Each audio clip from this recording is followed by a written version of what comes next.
नमस्ते बच्चों। कक्षा 10 विषय गणित और प्रश्नावली अपनी चल रही है। नौवीं त्रिकोणमिति के कुछ अनुप्रयोग। तो इसके अपने 10 तक के जो क्वेश्चन है हल कर चुके हैं। 11 से आगे के जो क्वेश्चन है वो अपने हल करने हैं। तो देखो 11वां क्वेश्चन क्या दे रखा है, आप अपनी बुक में पढ़ सकते हो।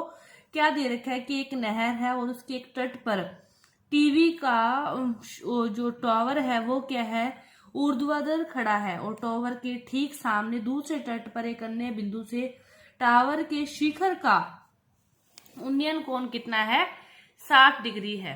तो ये आपने मानो कि ये यहाँ पे क्या है, एक टावर खड़ा है एक तट पर और दूसरा तट यहाँ मान लो, और इसके शिखर का जो कोण है वो कितने डिग्री बता रखा है, 60 डिग्री बता रखा है।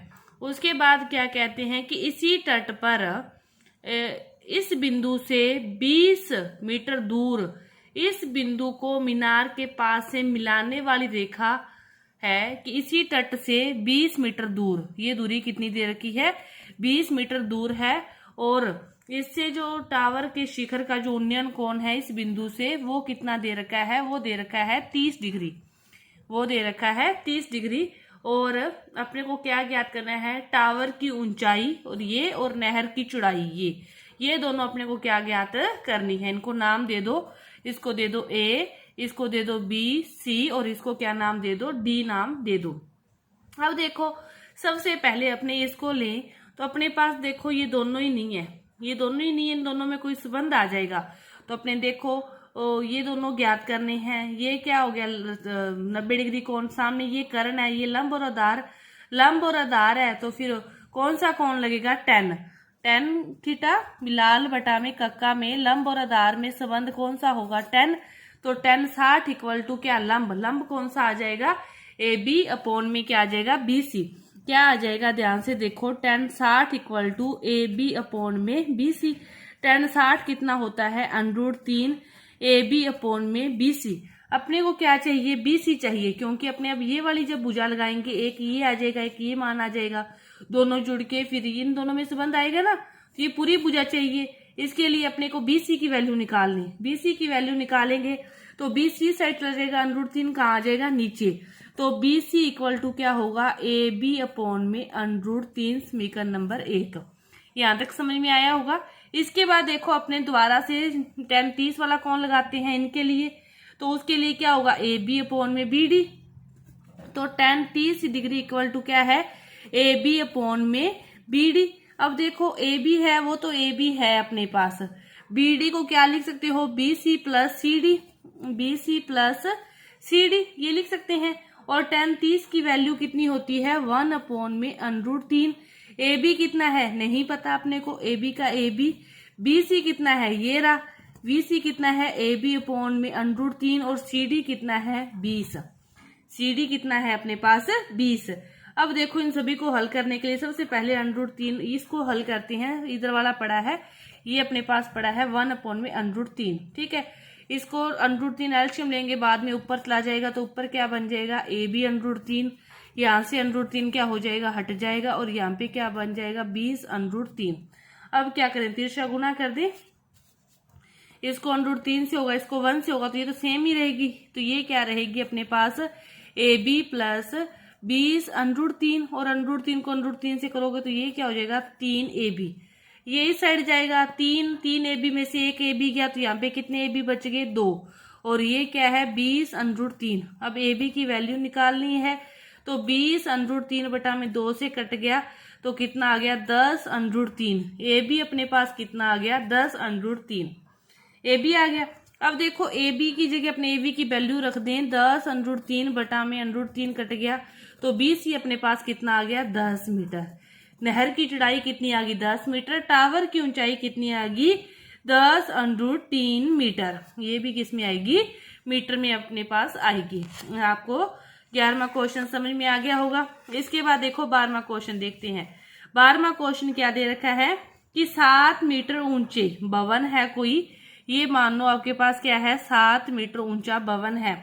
भवन के शिखर से एक केवल कोई टावर है, उसका उन्नयन कोण, ये भवन का शिखर है, यहाँ पे मान लो कोई टावर है, भवन के शिखर से कह रहा है, तो भवन के शिखर से जो कोण फिर बनेगा, इसको डैश डैश, ये वाला कोण अपने को कितना दे रखा है इसने 60 डिग्री, कि भवन के शिखर से, कि भवन के शिखर से टावर का जो उन्नयन कोण है ये कितने डिग्री दे रखा है 60 डिग्री ये दे रहा है।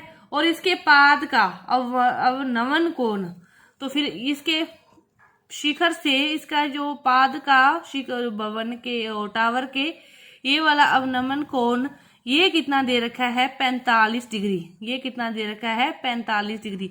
अब ये 45 है तो ये भी कितना होगा अपने पास 45 होगा। ठीक है, इनको नाम दे दो, अपने दे देते हैं ए बी, इसको दे दो सी डी और इसको बीच में और नाम दे दिया ई। अब देखो अपने को क्या ज्ञात करना है, टावर की ऊंचाई ये ज्ञात करनी है पूरी। अब देखो इस पूरी को ज्ञात करने के लिए अपने पास क्या करते हैं, सबसे पहले अपने नीचे वाले ये दोनों सेम है, त्रिभुज ए बी डी में अपने 45 लगाएं तो अपने पास ये बी डी आएगी, तो जो ए सी और ए ई की इक्वल आ जाएगी। और वहां से फिर अपने, क्योंकि ये अपने जो खिंची है ये वाली दूरी ही तो अपनी खिंची है, सेम इसको मिलाया है, ये टावर है, ये भवन है, इनके बीच की दूरी है, जितनी ये होगी उतनी ये होगी, तो ये समांतर है, समान है, तो ये कौन 45 डिग्री हुई। अपने इससे अपने ये तो निकाल नहीं सकते क्योंकि अपने पास ना ये है ना ये है, तो अपने इस त्रिभुज की बात देखें, एक भुजा है, कोण है, तो ये निकाल लेंगे, जितना ये होगा उतना ये आ जाएगा, ये आते ही कोण है तो अपने पास ये आ जाएगा। ठीक है, अब देखो कैसे ज्ञात करते हैं।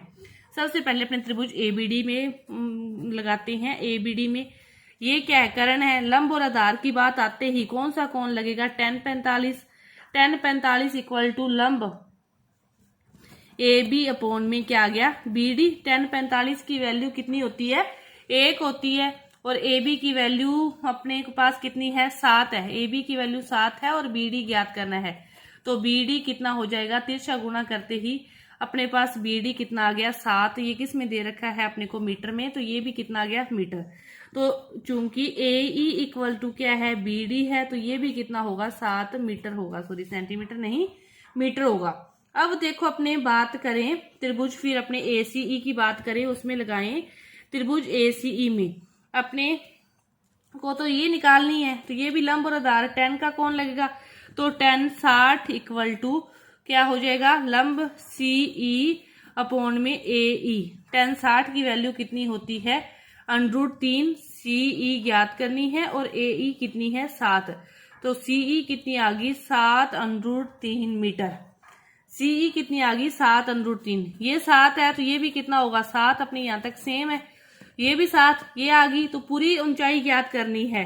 सी डी क्या होगी सी ई प्लस ई डी, ये है अपने पास 7√3, सी ई अपने निकाल ली, ई डी अपने पास कितनी है 7 कॉमन लिया तो √3 प्लस 1 मीटर, ये अपने पास टावर की ऊंचाई कितनी आ गई 7√3 प्लस 1 मीटर। तो आपको पता होना चाहिए कौन सी भुजाएं समांतर है, किनके माप समान है, तो उसी के अकॉर्डिंग अपने क्वेश्चन को हल कर सकते हैं। तो ये था अपना 12वां क्वेश्चन। 13 में से जो आगे के क्वेश्चन है वो अपने अगली वीडियो में हल करेंगे। धन्यवाद।